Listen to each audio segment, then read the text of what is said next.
आज हम जानेंगे ट्रिग्नोमेट्री के बारे में। त्रिकोणमिति में आपको ध्यान देना है एक समकोण त्रिभुज को। समकोण त्रिभुज में एक कोण कोई 90 डिग्री होगा और उस 90 डिग्री के सामने की भुजा जो होगी कर्ण होगी। बाकी इसमें दो अन्य भुजाएं और होंगी, एक आधार और एक लंब। और इन तीनों भुजाओं में एक रिलेशन होता है जिसे हम कहते हैं पाइथागोरस प्रमेय। पाइथागोरस प्रमेय, ये पाइथागोरस प्रमेय क्या होती है? इन तीनों भुजाओं का रिलेशन होती है कर्ण का स्क्वायर इज इक्वल टू होता है लंब का स्क्वायर प्लस आधार का स्क्वायर। इन तीनों भुजाओं में एक रिलेशन होता है। इन तीनों भुजाओं के रिलेशन को वहां यूज करते हैं जहां दो साइड आपको पता है, तीसरी नहीं पता है। ठीक, इससे आगे ट्रिग्नोमेट्री रेशो होते हैं कुछ, जिसमें इन वैल्यू को मान रखा जाता है ट्राइंगल की, लंब आधार कर्ण। जो मान होते हैं साइन, कॉस, टेन, कॉट, सेक और कोसेक होते हैं। इनका मान भुजाओं के पदों में क्या होगा वो देखते हैं। कोई एक ट्राइंगल है आपके सामने, जो उसकी इस वैल्यू को या एंगल को मैंने थीटा मान लिया और इसका नाम दिया ए। एंगल ए, इसमें क्या होगा? थीटा हो गया। अगर इसमें एंगल बी समकोण है तो तीसरे शीर्ष क्या हो जाएगा? सी हो जाएगा। इस थीटा के लिए इन ट्रिग्नोमेट्री रेशो के मान आपको पता करने हो तो साइन थीटा की वैल्यू क्या बन जाएगी भुजाओं के पदों में? लंब बटे कर्ण, लंब बटे कर्ण। ऐसी कॉस की वैल्यू क्या बनेगी? आधार बटे कर्ण। और टेन थीटा की वैल्यू अगर आपको निकालनी हो तो लंब बटे आधार। ये वैल्यू कहाँ से आई है इसे याद करने के सिंपल ट्रिक है एक, लाल बटे कक्का। लाल बटे कक्का, पहला मान लंब बटे कर्ण साइन का, दूसरा आधार बटे कर्ण कॉस का, तीसरा लंब बटे आधार टेन का। इन फार्मूले से या इस मान से आप पूरी वैल्यू को सिंपली याद कर सकते हैं। ऐसे ही जस्ट तीन बचे नीचे के, ये टेन का अपोजिट कॉट, कॉट थीटा की वैल्यू हो जाएगी आधार बटे लंब, आधार बटे लंब। सेक थीटा की वैल्यू हो जाएगी कर्ण बटे आधार, कर्ण बटे आधार। कोसेक थीटा वैल्यू कर्ण बटे लंब, कर्ण बटे लंब। ये ट्रिग्नोमेट्री 6 रेशो आपको याद रखने हैं ट्रिग्नोमेट्री में। इससे आगे और देखेंगे। इन ट्रिग्नोमेट्री रेशो में आपस में एक रिलेशन होता है, जैसे साइन का रेसिप्रोकल कितना? कोसेक है, तो साइन थीटा की वैल्यू इज इक्वल टू हो जाएगी 1 अपॉन कोसेक थीटा। और कॉस थीटा की वैल्यू जाएगी cos theta is equal to 1 upon sec theta. और टेन थीटा की वैल्यू हो जाएगी यहाँ पास में tan theta is equal to 1 upon cot theta. ये तीन मान आप यहाँ से पता कर सकते हो। इसके अलावा कॉसेक वैल्यू चाहिए हो तो कॉसेक थीटा हो जाएगा 1 अपॉन साइन थीटा, और सेक थीटा इक्वल टू जाएगा 1 अपॉन कॉस थीटा। इसी प्रकार कॉट थीटा इक्वल टू जाएगा 1 अपॉन टेन थीटा।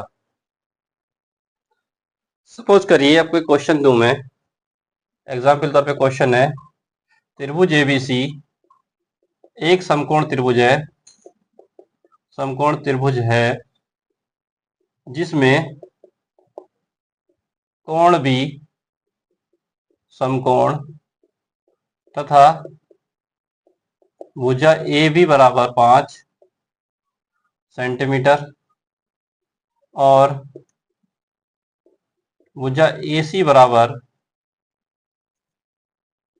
12 सेंटीमीटर।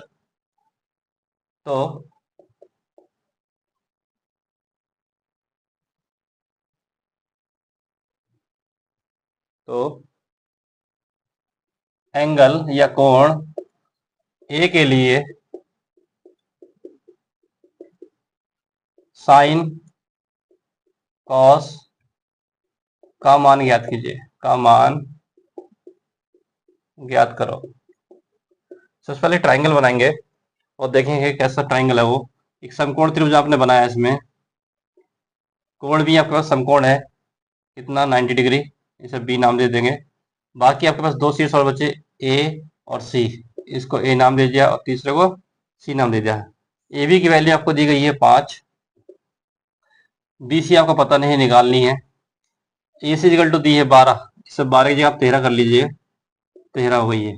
ठीक, अब तीनों भुजा को पता करना है तो क्या पाइथागोरस थ्योरम यूज करेंगे। कर्ण का स्क्वायर बराबर लंब का स्क्वायर प्लस आधार का स्क्वायर। कर्ण कितना है AC, AC की वैल्यू कितनी 13, 13 का स्क्वायर, लंब की वैल्यू BC, BC का स्क्वायर प्लस आधार की वैल्यू 5, 5 का स्क्वायर। और इसको सॉल्व करेंगे, यहाँ से BC का मान निकालना है आपको। तो BC की वैल्यू क्या आएगी यहाँ से 169 माइनस के 25, तो BC इजिकल टू बन जाएगा अंडर रूट 144। BC का मान आपके पास आया 12 सेंटीमीटर। अब आपको वैल्यू निकालनी है साइन और कॉस की। एंगल किसके लिए, एंगल ए के लिए। साइन ए की वैल्यू होती है लंब बटे कर्ण। ध्यान देना, एंगल जो आपको दिया गया होगा, ये पूछा गया है, उसके सामने भुजा हमेशा कहलाएगी लंब। तो लंब क्या हो गई यहाँ से BC हो गई। BC की वैल्यू कितनी है आपके पास 12। कर्ण की वैल्यू कितनी है 13। पहली वैल्यू तो आपके पास आ गई है। दूसरी आपसे पूछा गया है कॉस ए। कॉस ए का मान क्या होगा, आधार बटे कर्ण। इसी एंगल के लिए आधार बनेगा 5 और कर्ण है आपके पास में 13। एक आंसर आपके पास ये हो जाएगा।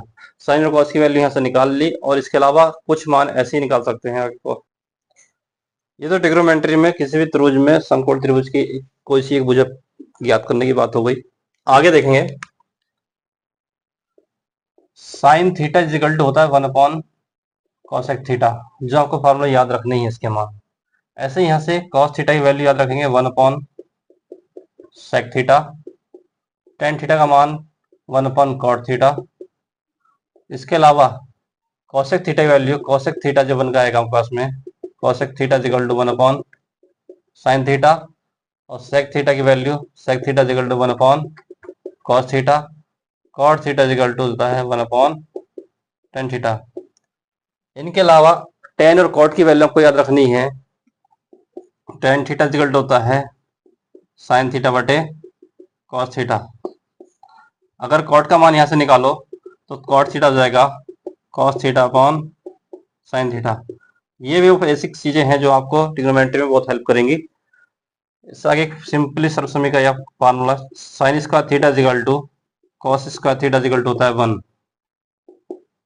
आपको ध्यान देना इस समझ क्या है, दोनों साइडों में साइन और कॉस का स्क्वायर होगा, बीच में प्लस होगा, और एंगल दोनों का एक जैसा होगा, तो उसका मान हमेशा क्या होगा 1 होगा। जैसे एग्जांपल की बात करूं मैं, साइन स्क्वायर ए प्लस कॉस स्क्वायर ए, दोनों में एंगल एक जैसा है और साइन कॉस का स्क्वायर है, तो उसकी वैल्यू क्या हो जाएगी 1 हो जाएगी।